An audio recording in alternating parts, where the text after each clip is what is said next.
c'est d'écouter Myriam qui va nous témoigner.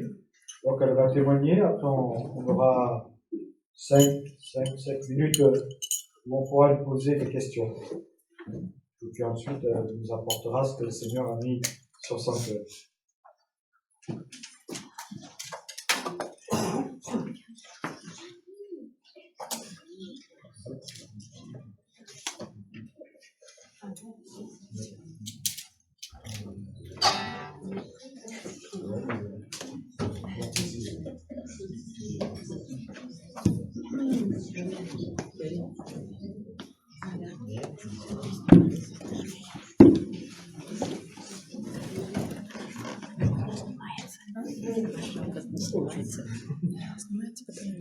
Bonjour à tous.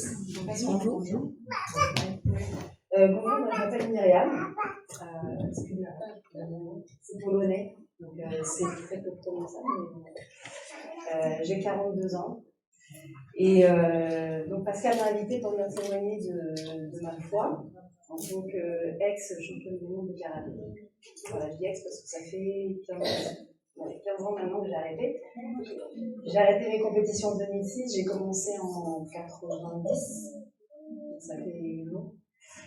Et donc je vais vous parler de mon parcours de sportive de haut niveau, de sportive déjà, de jeune sportive, ensuite de sportive de haut niveau et ce qui s'est passé dans ma vie pour arriver à Jésus. Et surtout comment ça s'est opéré et pourquoi. Donc comme je vous dis, aujourd'hui j'ai 42 ans, mais j'ai commencé le karaté à l'âge de 5 ans. J'ai été initiée par mon papa, qui était un peu pratiquant, mais pas plus que ça. Il voulait surtout, j'ai une grande sœur plus grande que moi, de 3 ans, et c'était un papa poule un peu, qui cherchait à faire faire à ses filles une activité sportive qui pouvait leur permettre de se défendre un jour, ou de les rendre plus fortes. Et donc, il a trouvé un club de karaté, et il s'est dit, bon là, je vais faire essayer à mes filles. Moi, j'avais 5 ans, j'ai pas décidé, je vous le dis tout de suite, j'ai pas du tout décidé. J'ai donc atterri dans un club de karaté, et même au contraire, au début, ça ne me plaisait pas. Voilà, c'était des salles un peu froides, un peu austères, on mettait un kimono, ça ne me plaisait pas, c'était pas un truc de fille, quoi. Pour moi, c'était compliqué, je venais avec mon kimono. Donc moi, je joue au chat, mes 2 premières années, je joue au chat, la souris, c'est très bien, voilà.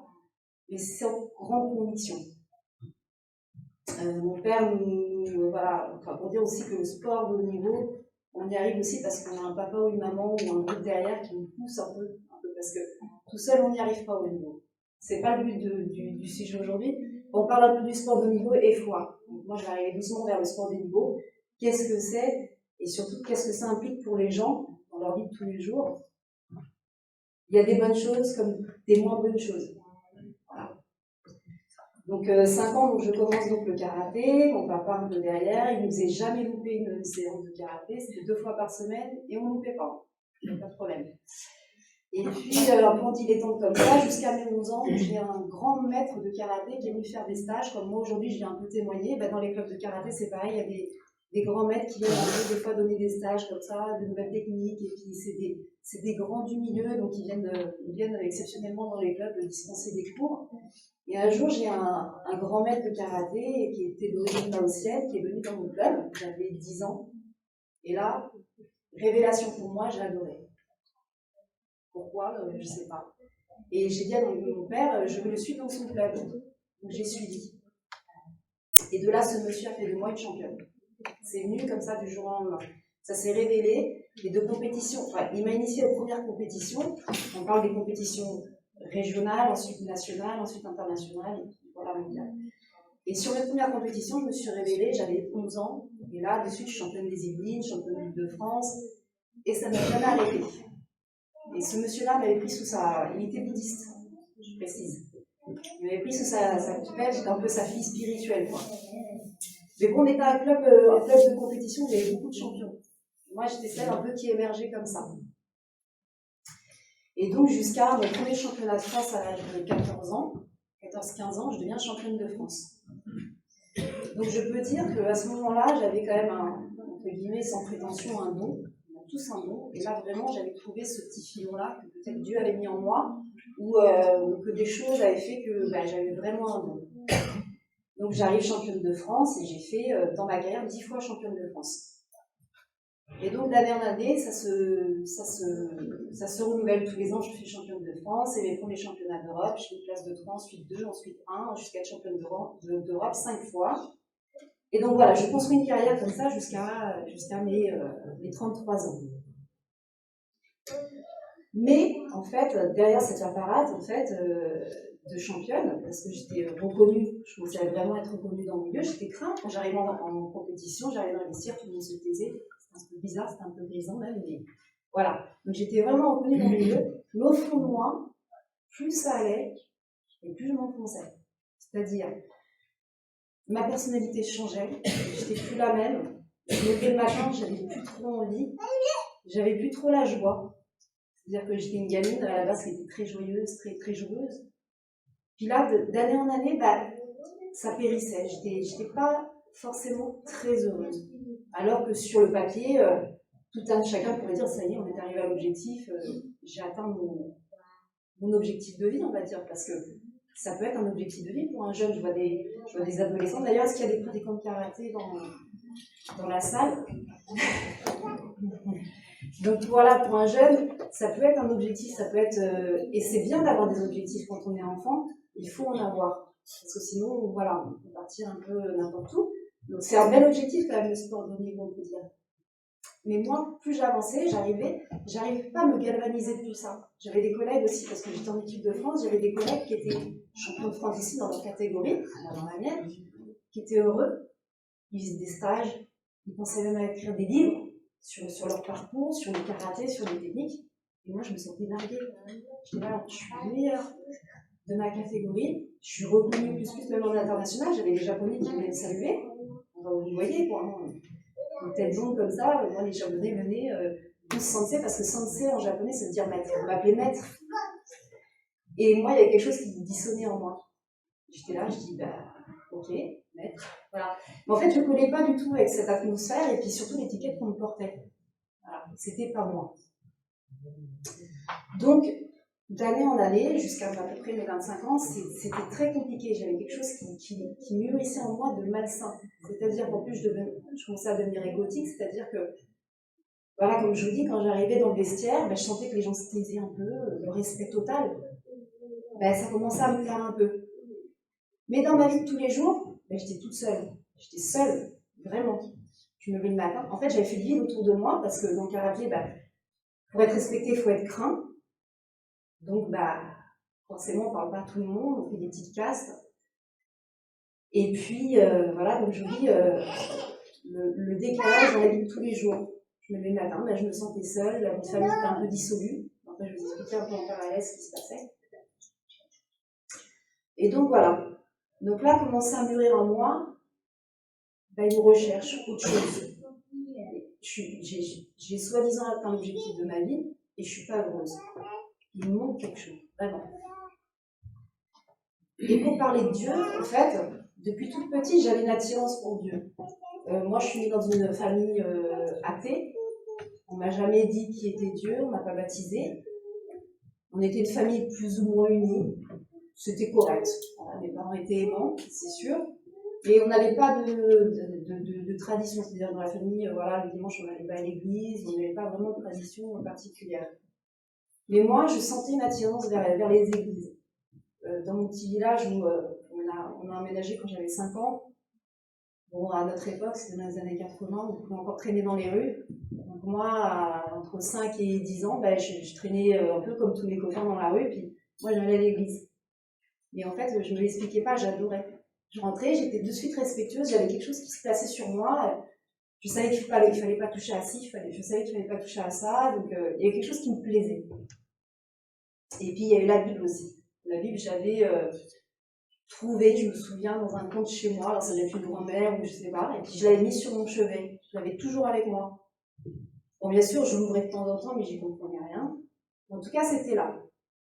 Et puis, il y avait une certaine sagesse aussi qui s'était installée en moi, dans mon cœur d'enfant. C'est-à-dire que je ne faisais pas de grosses bêtises. J'avais de suite l'instinct de faire les choses correctement. Et puis il y a le karaté, bien sûr, en parallèle. Mais j'avais fait toujours la dissonance de ma vie de tous les jours et le karaté. J'avais 2 voies parallèles qui suivaient. Voilà. Et le jour où j'ai fait de la compétition, ça s'est mélangé. C'était plus moi karaté, C'était moi, karaté. Voilà. Moi, j'étais karaté. Et là, il y a eu un gros souci. Mon identité, je ne la trouvais plus. Jusqu'au jour de mes 20 ans, enfin, à la période de mes 20 ans, j'ai connu une grosse déception personnelle, sentimentale. J'étais avec un jeune homme que je considérais comme mon futur mari. Et ce jeune homme-là avait une double vie. Et ça arrive à 23 ans, des choses qui arrivent. Là, ça a été gros clash, intérieur, bien sûr. Moi, la championne, on me clash pour aller se marier ailleurs. Enfin, c'était vraiment compliqué. Et c'est surtout que c'est mes envies intérieures, toute cette intériorité qui était bousculée. De base, déjà, quand j'ai avancé dans le karaté, je ne comprenais pas ma vie, même si sur les podiums, c'était alléluia. Mais en plus, cet événement-là avait créé en moi vraiment le malaise de dire mais je ne suis pas à ma place. Je ne suis vraiment pas à ma place. Et qu'est-ce qui s'est passé pour qu'en fait, moi qui étais si joyeuse, j'avais plein de petits dons, je savais dessiner, chanter, enfin j'étais vraiment joyeuse. Qu'est-ce qui a fait qu'aujourd'hui, je suis censée être heureuse et je ne le suis pas? Donc le malaise, donc je cherche. Et là, j'ai commencé à avoir des psychologues, on va dire comment on peut appeler ça, des sophrologues. Voilà, ça se fait dans le sport de niveau, on voit des sophrologues pour dire, voilà, pour équilibrer les énergies, comme ils disent. Voilà. Donc on commence comme ça. On met un pas dans ce qu'on appelle un peu communément appelé l'occultisme. Voilà. C'est pernicieux parce qu'on ne sait pas ce que c'est. Moi, j'étais sportive, j'avais le corps fatigué quelquefois, donc on cherche à rééquilibrer, entre guillemets, les énergies. Donc on va avoir un premier sophrologue, ensuite on va voir bon moi c'est pas le cas, mais peut-être qu'on peut aller voir un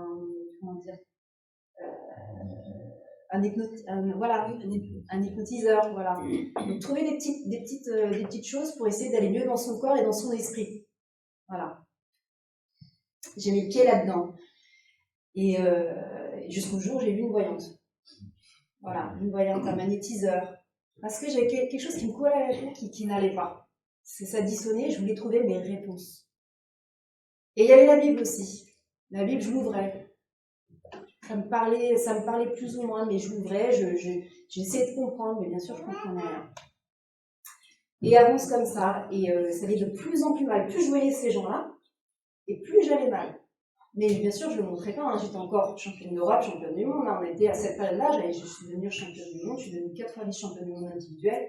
J'étais capitaine de l'équipe de France féminine, donc je tenais mon rang, hein. J'étais là, j'étais costaud. Hein. Au fond, c'était la débandade. Voilà.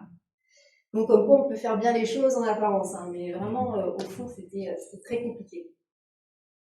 Et puis, un jour, je tombe sur un bouquin. Bon, j'essaie de faire condenser parce qu'on a combien, un quart d'heure, 20 minutes, c'est ça? Un quart d'heure. Un quart d'heure. Donc, je tombe sur un bouquin et que j'avais piqué chez ma sœur comme ça, un petit bouquin que sa belle-mère lui avait donné. Et dedans, il y avait marqué prière pour. Moi, je cherche un truc pour me sentir mieux, en fait, pour sortir du mal-être. Quelque chose qui me collait à la peau, je ne savais pas quoi. Je dis, c'est pas possible quand même, je me lève le matin, j'ai pas envie. J'étais dépressive quelque part, j'avais une profonde dépression très très ancrée en moi, en fait.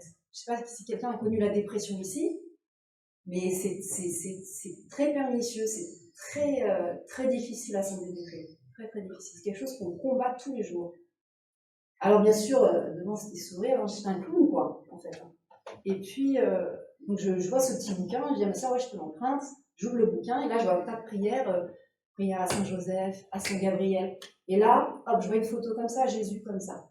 Et là, de suite, c'était une révélation, ça m'est tombé dessus, et je dis, ben, c'est lui qu'il faut prier. C'est lui. Pourquoi on passe par un tel? Je dis, mais bien sûr, c'est une évidence, c'est lui. Donc bien sûr, en dessous, il y avait le thème que moi je cherchais. Ah bah oui, mais c'est pas. Il y avait marqué, prier pendant 5 jours. Donc ça, c'était les méthodes de prière. Prier pendant 5 jours, avec sincérité, Jésus. Alors je dis, bah, je vais m'exécuter, je l'ai fait. Et je m'en souviens comme si c'était hier, c'était en 2005. Je m'en souviens comme si c'était hier. Tous les soirs, je mettais ça. Puis j'arrive à trouver mon petit moment à moi et je m'isolais et je priais vraiment avec mon cœur. J'étais vraiment très très sincère. Je le sentais, il y avait quelque chose qui se passait là. Quelque chose qui se passait qui se passait pas d'habitude. Et au bout de 2 jours, il y a eu comme un rêve éveillé. C'est pas un rêve éveillé, mais c'est un rêve qui n'était pas comme les autres. Vraiment. J'étais assise sur une table, à côté à une table, et d'un coup, il y a quelqu'un par la gauche qui est arrivé, habillé tout en blanc, hyper lumineux. je distinguais pas le visage, mais il était hyper lumineux comme ça, une ceinture ici, il me semblait, vraiment beaucoup plus grand. Il arrivait vers moi pour me parler, il me dit, je m'appelle Jésus. Enfin, j'avais pas bien discerné Jésus, mais bon, voilà. Et il me dit, je serai toujours là pour toi. Et cet être-là, de lumière, m'a pris comme ça, il m'a posé la tête ici, et j'ai senti quelque chose de invraisemblable, un amour invraisemblable. Et je me souviens de tous les détails, les sensations que j'ai eues jusqu'à aujourd'hui, en 2019, je m'en souviens encore, c'est en 2005. Et au moment où je me recule comme ça, je vois toujours pas son visage, il pose son pouce sur mon front comme ça, il balaye mon front avec son pouce. Et là, il s'éloigne. Et là, je me réveillais comme ça, le temps était suspendu. Un amour incroyable. J'étais comme ça, j'ai dit, qu'est-ce qui vient de m'arriver en fait? En fait, c'est une période où je faisais beaucoup de rêves un peu bizarres, plus ou moins négatifs, mais ce rêve-là a été suspendu dans le temps et ça a été vraiment incroyable. Mais pour autant, quand on était en 2005, je n'avais pas encore bien discerné le personnage de Jésus. Je savais qu'il m'était arrivé quelque chose de vraiment particulier, mais je pense que c'est à ce moment-là où Jésus a décidé de venir à ma rencontre parce que je lui avais demandé. C'est bien écrit, demander et je recevrai. Enfin voilà, moi j'avais demandé avec sincérité, mon cœur parlait, et je pense qu'à ce moment-là j'ai eu ma réponse. Donc s'en est suivi des années, j'ai encore continué un peu, je suis devenue entraîneur national, c'est-à-dire j'entraînais les jeunes de l'équipe de France et les seniors aussi. Mais il y avait encore toujours quelque chose qui n'allait pas. Mais ça allait un petit peu mieux, mais je ne trouvais pas encore. Alors je suis allée dans une église catholique, un jour, je voulais me faire baptiser. Moi c'était une condition, il fallait que je me fasse baptiser. Donc j'arrive, je pousse la porte du presbytère, j'ai raconté hier à Pascal. Ah non, c'est à la Gracieuse que j'ai raconté hier. Je pousse la porte du presbytère et puis je dis bonjour, on me dit oui, vous désirez? Je fais écoutez, je souhaite me faire baptiser. On m'a regardé avec des yeux comme ça. Donc quoi? Je souhaite faire le baptême, quoi. D'accord, ok. Enfin, je parle, c'est pas pour le tableau catholique négaliste, c'est juste que moi j'avais commencé à faire une démarche personnelle vers Jésus, vers le baptême, en fait. Et là, on m'a pas reçu comme il fallait. On m'a dit oui, alors on a rencontré avec Jésus, on m'a dit bah ok, pourquoi vous voulez vous faire baptiser? Je dis je sais pas, enfin je le sens. Bon, écoutez, ok. Alors il m'a sorti un papier comme ça, il m'a dit tenez les horaires, les chaises, et pas plus. Alors je repars avec mon petit papier, je passe la porte, je suis ok, j'habite à 500 mètres, je suis de chez moi, je suis bon. Sujet clos, quoi. Enfin, j'avais pas eu plus d'appels que ça. Donc dans ma vie de tous les jours, je continue la pratique du karaté. Ça allait mieux, un peu mieux, mais pas plus. Donc, toujours cette petite dépression qui me colle à la peau. Et puis un jour, j'assiste à un baptême, à un mariage protestant d'une amie aujourd'hui qui est chrétienne, oui. Elle se marie et puis je la connaissais pas, c'était l'amie de mon conjoint. Et puis elle décide de me rencontrer, elle me voit dans son mariage, en plus j'étais une inconnue, hein. Et elle dit à Christophe, et elle dit tiens, si Myriam veut bien venir chez moi, je lui offre un café, parce que moi je cherchais un appartement, on allait s'installer à un endroit par Perpignan. Elle me dit dis-lui de venir boire un café à la maison. Et puis j'arrive chez elle et on parle, et très très vite la question de spiritualité arrive. Et on s'aperçoit qu'on a eu le même parcours spirituel. Les voyants, les magnétiseurs, les et le même parcours personnel, sentimental, les mêmes aspirations. Enfin, j'ai rencontré une jumelle spirituelle, quoi. C'était vraiment étrange, sans la connaître. Elle me dit, moi c'est Jésus. Elle me dit, moi c'est Jésus, voilà. J'ai fait mon parcours et je me suis aperçue que voilà. Alors moi, au fond de moi, je dis, c'est très bien, très bien. Puis on reste en contact. Et puis je rentre chez moi, là-bas à Paris, et puis je dis, tiens, je regarderais bien un petit reportage sur un pasteur que j'avais vu, moi en plus. Et puis je retrouve ce reportage, et puis il y a une petite fenêtre qui s'ouvre mercredi. On devait être mercredi, il passait le dimanche dans une église pas très loin de chez moi, à une demi-heure de chez moi. Alors j'ai dit, j'y vais. Alors j'arrive dans cette église, et je me mets au fond comme ça, juste pour voir. En fait, j'étais une petite curieuse. Parce que bien sûr, j'avais toujours cette quête de chercher, je ne savais pas quoi, mais je cherchais. Et je me mets au fond comme ça, et puis, et d'un coup, il m'interpelle. Et puis, il me lance un regard que jamais on m'avait lancé. C'est un regard plein de compassion, tendre, sans jugement. Voilà, quelque chose qui était vraiment bizarre. Parce que bizarrement, on m'avait regardé toute ma vie, j'étais au top et j'avais tous les gens qui me regardaient. En fait, on m'avait jamais vraiment regardé comme il m'a regardé. Ce jour-là, j'ai trouvé ce regard personnel, en fait.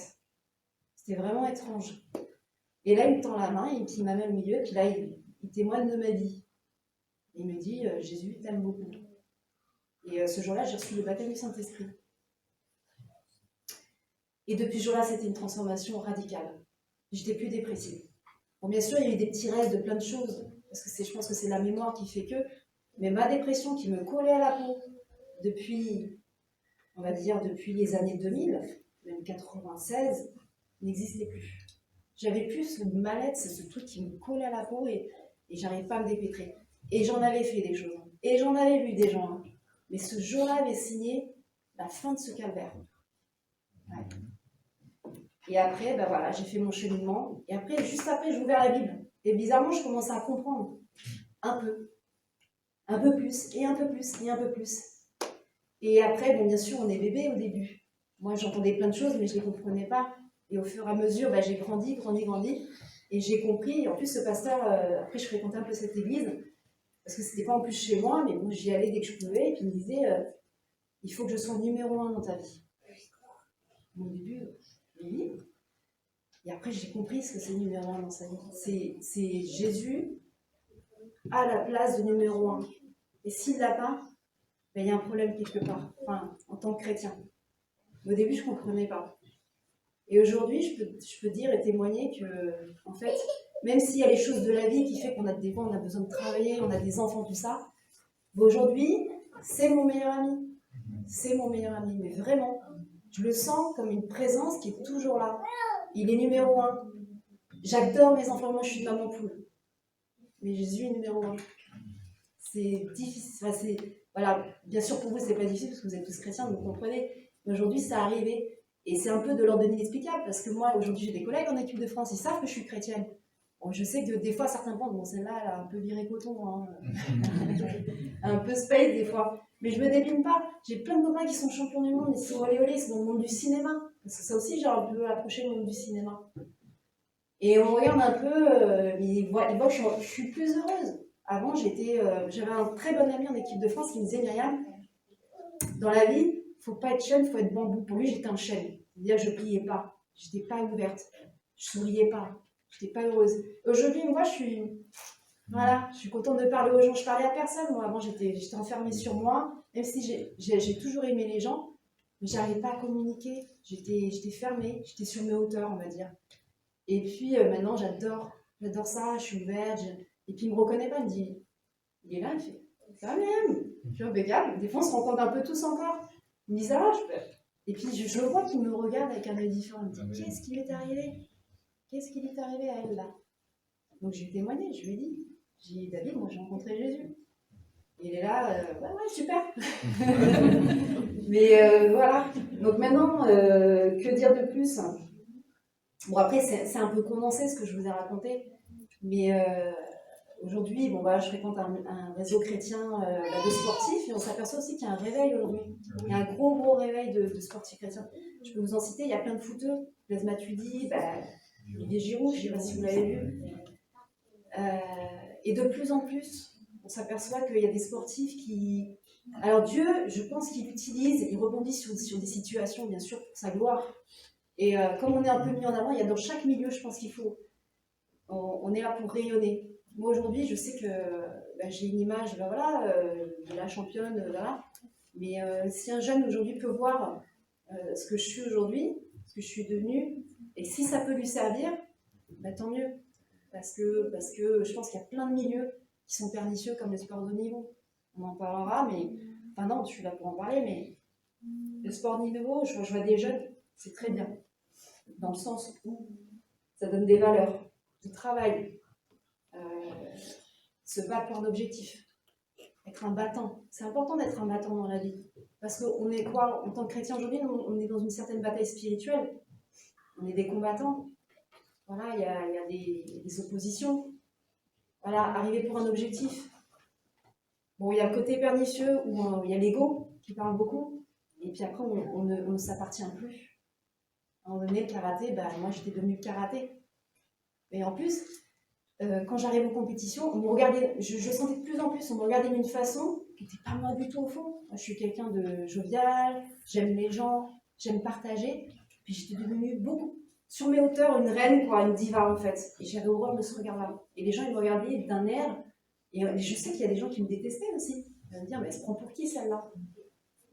C'était horrible, une sensation horrible. Et je peux dire aujourd'hui avec Jésus, j'ai retrouvé mon identité personnelle. Je me suis retrouvée, je suis Myriam. Je suis Myriam, je suis mère de 2 enfants, j'ai des amis, j'ai une vie sociale. Et il m'a redonné ça, il m'a redonné ma vie, en fait, Jésus. Et avec la meilleure des manières qui soit, de façon douce, comme un ami, comme un ami. Je me rappelle à une période, j'avais vécu vraiment une année très difficile, personnelle et familiale. Mes parents avaient divorcé, c'était très, il y avait de la violence, c'était très compliqué. C'est moi qui endossais tout ça parce que j'étais un peu la plus forte, entre guillemets, sur le papier de la famille et tout le monde me mettait toutes les responsabilités sur le dos. J'étais au plus bas. Il fallait que je tienne le coup pour eux. Et à ce moment-là, j'ai une amie qui est rentrée dans ma vie, qui est rentrée comme un bulldozer. En plus, moi, je cachais tout. Je ne montrais rien aux gens. Elle est arrivée par. Elle a tout su de même. Mais vraiment, elle m'a bousculée. Mais de façon, de façon bienveillante. Elle m'a bousculée. Et grâce à elle, j'ai un peu sorti de l'eau. J'ai pas trop sombré grâce à elle, ses parents. Et vous savez quoi, cette amie-là, elle est devenue chrétienne aussi. Ouais. Et en fait, on s'est un peu perdu dans le fil de nos fréquentations parce qu'on n'habitait pas la même ville, donc on ne s'est pas perdu de vue. On est toujours très attachés, on est comme des sœurs, mais c'est pas en plus par mon intermédiaire qu'elle est devenue chrétienne. Donc c'est là, quand je fais le rapprochement des choses, je me dis Jésus, il a mis un de ses petits agents sur ma route à ce moment-là, en fait. C'est un ange. Et elle est devenue chrétienne il y a 5 ans.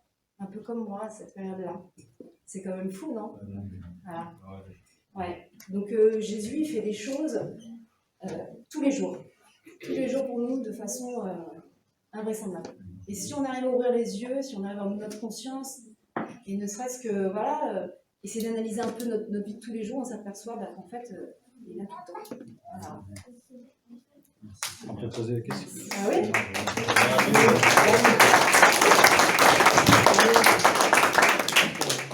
Alors, peut-être que vous avez des questions à poser à Myriam par rapport au sport ou autre chose. Hein. Moi j'en ai une, j'attends que vous ayez les autres. Personne n'a des questions? J'ai peut-être oublié des choses, c'est sûr que c'est un condensé de 20 ans, c'est difficile à résumer en un quart d'heure, mais n'hésitez pas. Est-ce que dans le sport de haut niveau, on touche à des anabolisants? Alors, bien sûr, en ce qui me concerne, non. D'accord. Mais bien sûr qu'il y en a, bien sûr. Enfin, c'est un secret pour personne. Hein. Ouais, mais pourquoi certains en prennent et d'autres pas? Alors, parce qu'il faut un cadre fédéral pour ça. Parce que alors, des fois, c'est un cadre privé dans les cadres c'est un sujet un peu particulier, mais dans le cadre d'un sport pro, la personne est indépendante. Elle a tout un staff autour d'elle. Il décide de faire ce genre d'étranger. En France, c'est très surveillé en France. On a des contrôles antidopage tous les mois, quasiment. Dans les centres sportifs, dans les centres d'entraînement, il y a des contrôles infinis en France. À l'étranger, c'est beaucoup moins contrôlé. Donc, dans le cadre pro, ça arrive beaucoup plus souvent dans le cadre. Il y a des sports qui ne sont pas pro, comme le karaté, des sports fédéraux, quoi, en fait, qui sont régis par le ministère des Sports. Et là, c'est très, très, très, très rare. Ouais. Et ça, c'est vraiment beaucoup dans des sports de force, en fait, dans le cas du karaté, le karaté, c'est très technique. Donc, même tu as beau être le plus fort du monde, si tu n'es pas technique, tu prendras 10 mawashi dans la tête, en fait. Donc, oui, c'est un milieu vraiment. Le sport de niveau, il y a des bonnes choses et des moins bonnes choses. Vos parents, est-ce qu'ils ont trouvé la foi? Alors, ma maman est décédée en 2008. Et mon père, bah, il a cru quand il était jeune. Il a cru, alors il cache un peu, je crois qu'il avait été témoin de Jéhovah. Alors c'est un gros bonhomme, assez rustre, mais c'est une patte, un cœur sur patte. Et je lui en parle aujourd'hui, alors je fais mes démarches, je lui dis ma foi, et je le cache pas. Hein, voilà, alors lui, il a toujours eu la championne en moi, malheureusement. Hein. Je suis un peu, bon, maintenant, je suis un peu plus sa fille. Aujourd'hui, maintenant que je suis maman, le karaté, c'est vraiment moi derrière. Maintenant, je suis Miam, je suis sa fille. Et là, il me regarde avec un autre regard. Alors, quand je lui en parle un peu, et puis on voit que j'ai changé. On voit que j'ai changé, je suis beaucoup plus joyeuse, beaucoup plus épanouie. Après, je souhaite que ça. Bon, après, il y a ma belle-mère, du coup, la dame qui vit avec, elle est très cartésienne, tout ça. Bon, après, voilà, je souhaite que la démarche se fasse. Voilà. Dépend, quoi.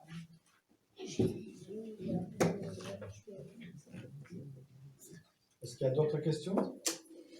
Je voudrais vous poser une question. Quelle est la relation entre vous et le maître qui est bouddhiste? Ah, bien. Ouais, ça, je n'ai pas creusé, mais... Alors, en fait, moi, je suis très analytique. Donc, tous les événements de la vie, je les décortique. Et en fait, cette rencontre-là, moi, je suis demi-bouddhiste aussi. Hein. Je vais le préciser, je suis demi-bouddhiste à l'âge entre 15 et 20 ans. Parce que, en fait, c'était quelqu'un qui était très charismatique.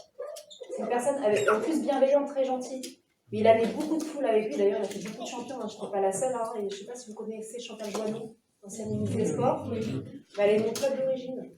Elle était mon prof, Maître Signavou, c'était son prof d'origine aussi. Donc, il a fait des gens. Des grands du sport, du monde du karaté, du moins. Donc je pense que c'est un monsieur qui avait quelque chose de spirituel en lui, parce qu'en plus un jour il est arrivé chez mes parents, il m'adorait, hein, il m'adorait vraiment comme sa fille, d'ailleurs il avait une fille, mais vraiment il avait vu en moi quelque chose, je ne sais pas.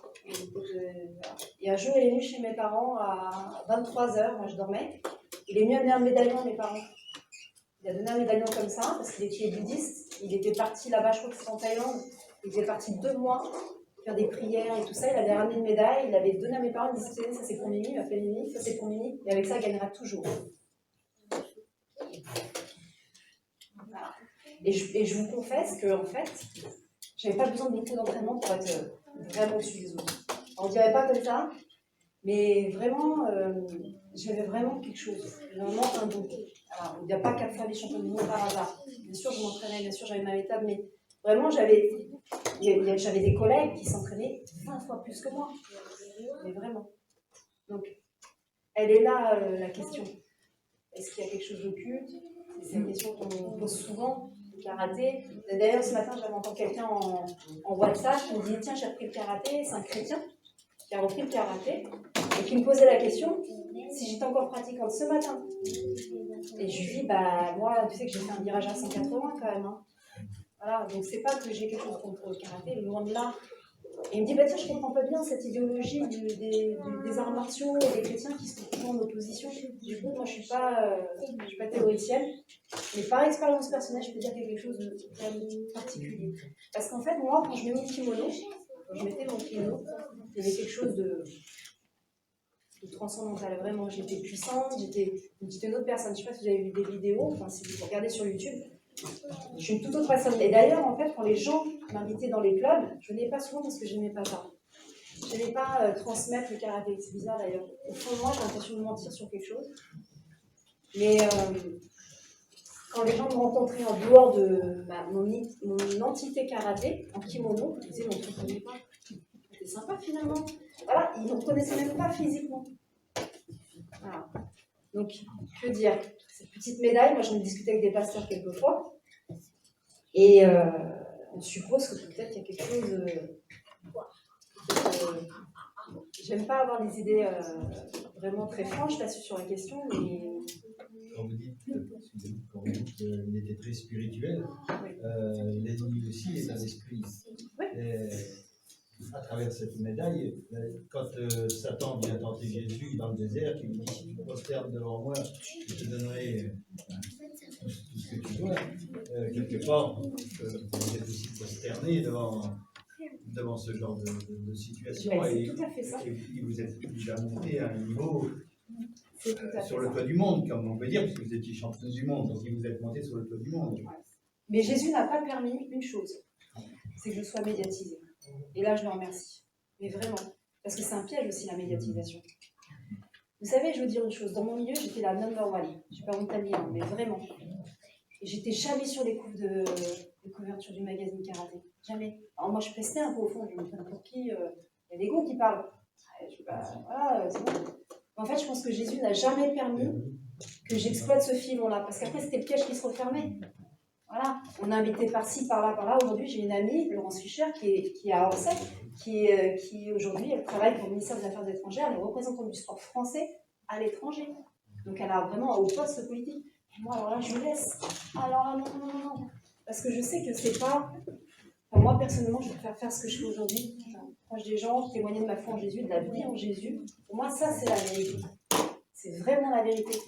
C'est mes tripes. Je sais que c'est une vérité. Oui, alors pour parler de ça, bien sûr, vous savez, le karaté, quand on arrive sur le tatami, on se prosterne devant un poster. Justement, c'est ça que j'allais vous dire. Voilà. Parce que bon, moi, j'avais voulu faire du Tai Chi Chuan avec des puristes en plus, mais j'étais déjà chrétienne et j'ai pas tenu longtemps parce qu'il fallait se prosterner déjà devant le maître qui venait, toujours des maîtres charismatiques, et devant un poster. Et enfin, après, j'ai su que il y avait une histoire d'ancêtre ou je ne sais quoi là, devant le. Donc Ouais, je suis partie très vite. Alors le tai chi, c'est encore autre chose, mais je sais, ça peut être considéré comme un art martial. Alors je crois oui, c'est considéré comme un art martial. Mais le karaté, c'est vraiment, ça part des maîtres japonais, des maîtres. C'est des gens qui se sont cru vraiment au-dessus des masses. Hein. Et ils ont créé. Alors ce qui est vraiment très drôle, c'est que nous, il y a des codes techniques. Voilà, il y a des codes techniques. Et répéter. Comme des mantras. Ouais, c'est ça. Créé par un homme. Et les gens sont accros à ça. Mais vraiment. Je vous assure, moi j'ai fait une spécialité qui s'appelle le kata. Et même quand j'étais gamine, quand je pratiquais, toute la journée j'étais là comme ça en train de faire le clac. Et c'était en moi, c'était clac, clac, c'était mécanique. C'était là quoi. C'était vraiment, j'étais investie par ça. Et je vois mes collègues qui aujourd'hui sont. Voilà, ils sont pas chrétiens, je leur souhaite. Mais je les vois parce qu'en fait, dernièrement, on a fait appel à moi pour la préparation mentale. On préparer les jeunes qui vont au JO, parce que le karaté va être au JO bientôt. Et j'ai la Fédé qui est revenue vers moi en me disant Myriam, on a besoin de toi pour préparer les jeunes mentalement. Parce que c'était mon point fort en plus, mentalement. J'étais là, j'étais la capitaine, donc j'amenais la. Allez, c'est parti. Et je dis bah, ok. Donc en fait, je savais ce que je voulais faire. Pas, je voulais pas être dans la bergerie qui dit ah, c'est pas bien, c'est pas bien. Je voulais simplement rapprocher des jeunes pour savoir ce qu'ils ressentent, parce que j'ai souffert moi dedans. Voilà. Et en fait, j'ai trouvé des jeunes qui souffraient. Énormément. Une petite jeune, elle pleurait tous les jours.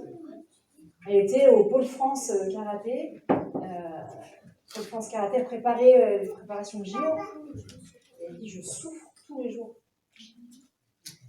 Et je ne sais pas si c'est. Bon, elle me dit, hein, mais elle a arrêté 4-5 mois après. Et aujourd'hui, elle est maman. Voilà. Et elle redit. Elle est heureuse. Elle dit Myriam, tu m'as aidée. Voilà. Myriam, tu m'as sauvée. Après, mon aventure avec la fédération, c'est été courtée, je vous rassure. Parce que je ne pouvais pas mentir. Je ne peux pas mentir, c'est compliqué. J'ai essayé de suivre lui, Alexandra, donc il y a une petite jeune qui prépare les JO, Alexandra a besoin de toi. Et c'est compliqué de voir une petite jeune comme ça qui consacre sa vie. Bon, après, c'est un temps de sa vie, mais quand je la voyais, je ne fais qu'une chose, c'est qu'elle soit heureuse. Parce qu'en plus, elle avait en compétition, elle ne fait pas de résultats, donc c'est très compliqué. C'est tellement un sujet vaste. Et on parlait de la base. Je ne peux pas dire et affirmer que vraiment, il n'y a que le Seigneur qui sait, mais c'est vrai que ce process devant un maître, c'est de l'idolâtrie. Hein. C'est de l'idolâtrie. Ce que j'observais aussi beaucoup dans le karaté des arts martiaux, c'est la pauvreté. Et la pauvreté, il y a beaucoup de gens qui ont pratiqué des années et qui se sont retrouvés isolés, appauvris de toutes choses. On voit des petites personnes comme ça, complètement soumis Vraiment, il n'y a rien de rayonnant, quoi. J'ai d'autres collègues que j'ai trouvés, ils ont perdu le sourire au fur et à mesure du temps. Ils ont perdu le sourire, ils sont même perdus. D'ailleurs, je connaissais un petit jeune qui était chrétien, il priait tous les matins. On était à l'INSEP, et j'ai su qu'il priait tous les matins avec sa Bible et tout. Et à la fin, il s'est complètement éteint. Et d'ailleurs, aujourd'hui, il doit revenir encore en compétition faire les JO. Alors, ça fait longtemps qu'il a fait son temps. Donc, il y a quelque chose qui accroche, qui a dû. Et moi, merci Seigneur, alléluia, merci Seigneur. Il m'a sauvée. Moi, j'étais la plus accrochée de tous, en fait. J'étais l'affaire de l'an de ce truc-là. Et j'ai réussi à en sortir. Enfin, il m'a extirpé de tout ça. Alors, je vois des jeunes qui n'ont pas du tout le niveau que j'ai eu, qui sont encore accrochés. Est-ce que vous pensez que vous avez une œuvre à réaliser dans ce milieu auprès de tous ces jeunes, justement, que vous parlez, qui sont perdus? Aujourd'hui, Oui. bien sûr, je pense que j'ai une œuvre après ce que je Vous les entends. rencontrez, vous pouvez les voir, Vous savez, l'ennemi fait bien les choses. Pardon? L'ennemi fait bien les choses. Oui, ça. Et à la fin de ma carrière, j'ai eu un peu une image ternie parce que je ne coopérais pas. Forcément, quand on est en dissonance avec le milieu, on n'est pas forcément mis en avant. Donc, la fédération ne m'a jamais médiatisée. Merci Seigneur. Mais ils n'ont pas véhiculé quelque chose qui fait que les jeunes peuvent me suivre. Bon, ils connaissent mon parcours, ils savent que machin, mais j'étais toujours quelqu'un qui était mis sur le côté et que forcément les jeunes n'ont pas forcément mis d'écouter. Enfin, je ne sais pas comment vous expliquer ça. Et ça aussi, je le ressentais, c'est injuste. Mais bon. C'est la place aux autres pour Je crois qu'il y avait pas d'autres questions. Moi, je voulais savoir, est-ce qu'en tant qu'athlète de haut niveau, Dieu ne permet pas que vous soyez dans ce milieu-là pour pouvoir peut-être changer, ou en tout cas... Ouais, c'est sûr. Bon, en tout cas, oui, moi j'ai une conviction, c'est que Dieu, parce que moi je suis quelqu'un de... Moi, je suis une fonceuse, c'est mon caractère. Et je pense que Dieu met en nous des dons.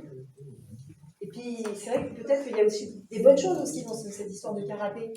Moi, comme on en parlait avec Pascal hier, notre parcours de vie nous fait que des fois, on n'a pas peur des situations. Moi, je sais que j'ai pas peur entre guillemets, de grand-chose. Enfin, si j'ai pas combien d'enfants, c'est ma seule crainte, mais je suis capable d'aller au milieu d'une cité, de parler aux gens. J'ai pas peur des gens, quoi. Donc oui, je pense que de ça, le Seigneur, il a retiré des bonnes choses aussi pour sa gloire. Et aujourd'hui, je fais partie d'un collectif de sportifs chrétiens, mené par l'aumônier de Olivier Giroud, d'ailleurs, Joël Thibault, qui essaye de nous regrouper ensemble pour témoigner. Donc il fait des séminaires, il essaie de... Voilà. Et moi je demande que ça. Moi la petite jeune là, qui m'a dit Myriam, tu m'as sauvée, j'en ai parlé. J'ai dit, moi Jessica, aujourd'hui, moi, il y a quelque chose qui est fort dans ma vie, c'est Jésus. Elle me dit, oui, j'entends bien, oui, je sais que tu es chrétienne, oui, j'ai su. Je dis, voilà, donc si tu as besoin d'en parler un jour, voilà, je peux en parler, voilà, mais voilà, j'y vais... Je lui ai dit, maintenant c'est dit. C'est plus un groupe de prière qui est nécessaire pour savoir, Oui, parce que il la met ça en prière c'est la place. base de tout, Ouais, pour savoir comment aborder. Il met ça en place.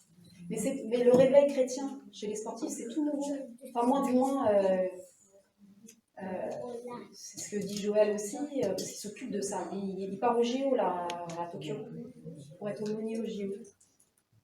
Et il a fait les démarches, je crois qu'il va y être d'ailleurs au JO en tant qu'aumônier. Ça, c'est nouveau aussi. Et il le sait que le sport de niveau, c'est pernicieux. Parce que lui-même a été footeur professionnel, mais à un petit niveau. Et donc, déjà, il a commencé par le foot. Et là, il commence vraiment à étendre son réseau et à dire que voilà, la prière, c'est que pour ces jeunes-là. Parce que dans le sport de niveau, il y a les grands champions, ceux qu'on voit, ça c'est voilà, pour les jeunes, ça les fait rêver, mais c'est tant mieux.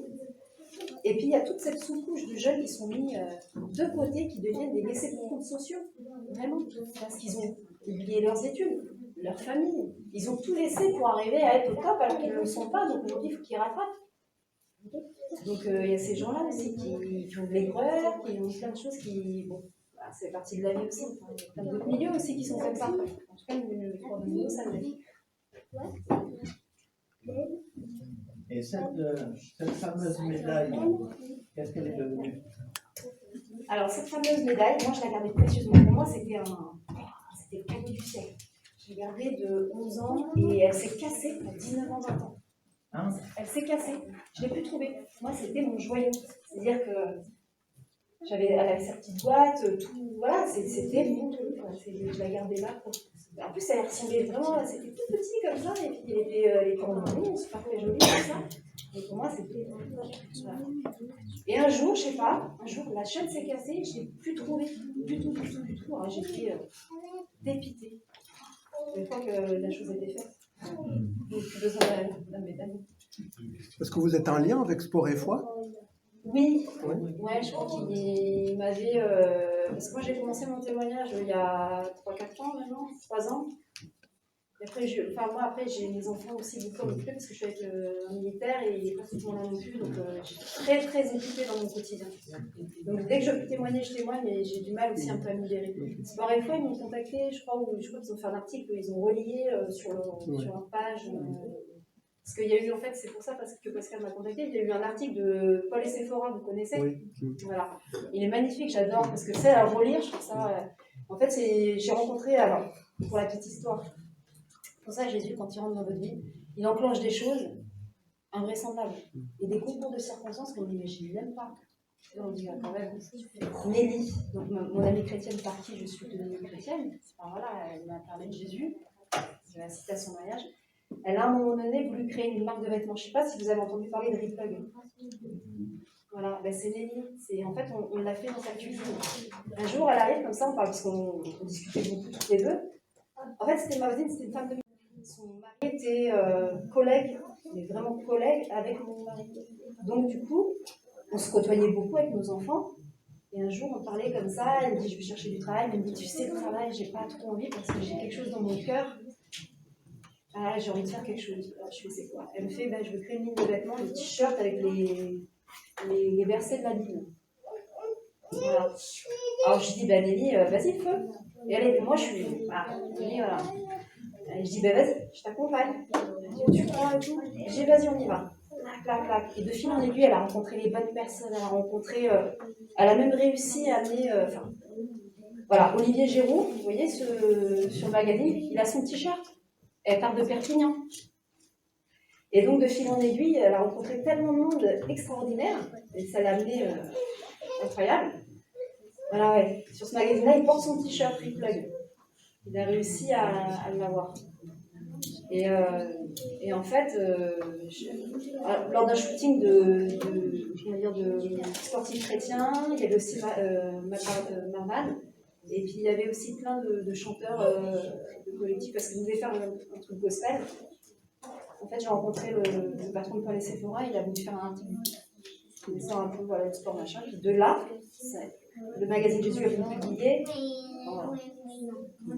Et voilà, il se met des choses en place que même moi, dans le karaté, avec mon parcours que j'ai jamais eu autant d'opportunités.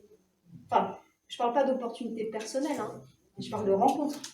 Voilà, dans le monde du karaté, j'ai jamais eu autant d'opportunités de rencontres et de rebondissements que là en 5 ans de conversion, quoi. Je trouve ça magnifique. Voilà, puis c'est des rencontres de vie, c'est des échanges, c'est plein de choses comme ça.